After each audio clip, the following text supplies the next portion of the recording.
संघाच्या वतीने आयोजित पुरस्कार वितरण तसेच कर्तृत्ववान महिलांच्या सन्मान सोहळ्यासाठी या ठिकाणी उपस्थित असलेल्या आपल्या लोकसभेच्या खासदार आदरणीय ताईसाहेब, माजी आमदार आदरणीय दिलीप भाऊ, कांतीसेठ मधुभाऊ काटे, रमेशसेठ वाणी, आपल्या पत्रकार संघाचे अध्यक्ष आमचे मित्र आदरणीय किशोरभाऊ रायसाका, सुनील पाटील, प्रवीण बावले, सर्व सन्माननीय व्यासपीठ समोर उपस्थित असलेले सर्व पत्रकार बांधव, सन्मानार्थी बंधू भगिनी आणि मित्रांनो, मी पहिल्यांदा किशोरभाऊ रायसाका आणि त्यांच्या सर्व टीमचे मनापासून अभिनंदन करतो, त्यांना धन्यवाद देतो। तुम्ही गेल्या 2-5 वर्षापासून पाहतोय अनेक जिल्ह्यांमध्ये ताई पत्रकार फक्त काहीतरी घेण्याकरता येतात, म्हणजे गैरसमज करू नका, बातम्या।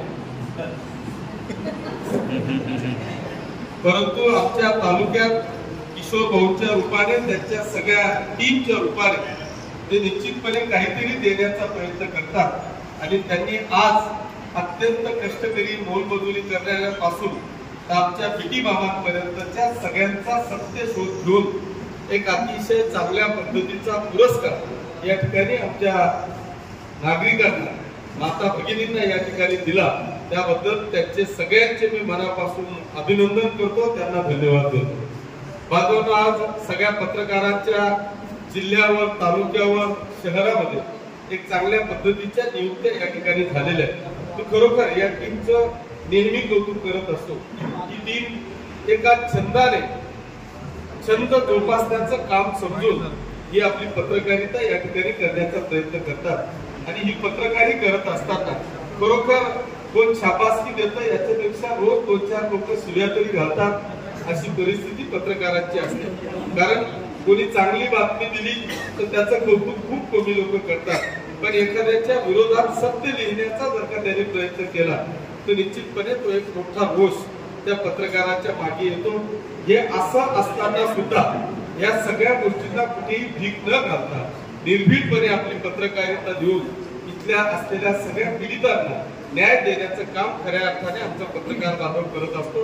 त्याच्यामुळे तुमचं खरंच सगळ्यांचं मी मनापासून अभिनंदन करत असताना एक आमची, मला वाटतं जिल्ह्यात किती महिला आहेत मला माहित नाही, पण रिक्षा चालवणारी पहिली महिला कदाचित आमच्या या पाचोरा शहरामध्ये या ठिकाणी, आणि तिचा शोध घेऊन अशा एका गरीब तळातल्या रिक्षा चालवणाऱ्या महिलाचा सन्मान आज आपण या ठिकाणी केला।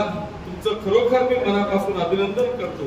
खऱ्या अर्थाने अशा महिलांच्या पाठीवर किंवा अशा व्यवसाय करणाऱ्या लोकांच्या पाठीवर जर का आपण सन्मान केला तर ते खरोखर कौतुकास्पद आहे।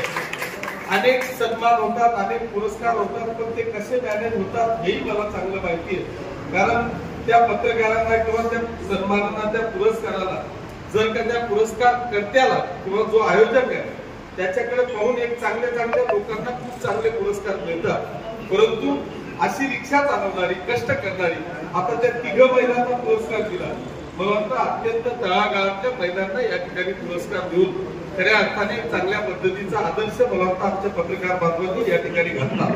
नवीन उद्योजक आमचे मनोज पाटील एक चांगल्या पद्धतीने उद्योग करणारे, पण त्या उद्योगामध्ये अनेक अडथळे त्या ठिकाणी आले, त्या अडथळ्यातला सगळा अनुभव माझ्याकडे सुद्धा होता।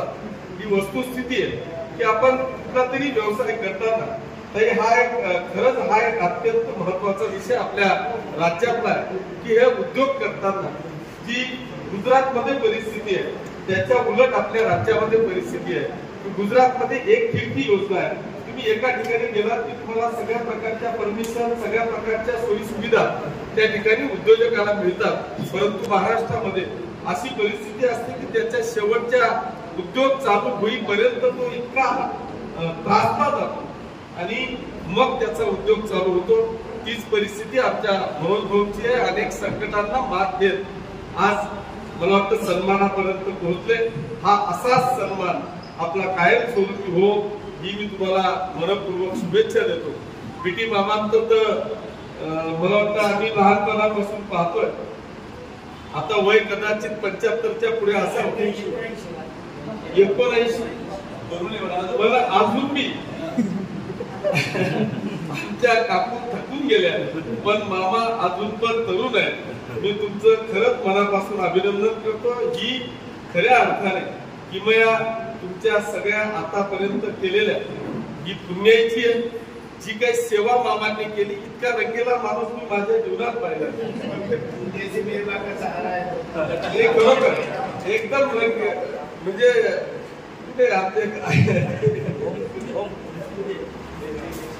नाही, खरंच सांगतो. म्हणजे आपल्याला आपल्या सगळ्या तरुणाईला लाजवेल अशा पद्धतीचं स्ट्रक्चर परमेश्वरांनी विधी बाबांना दिलं.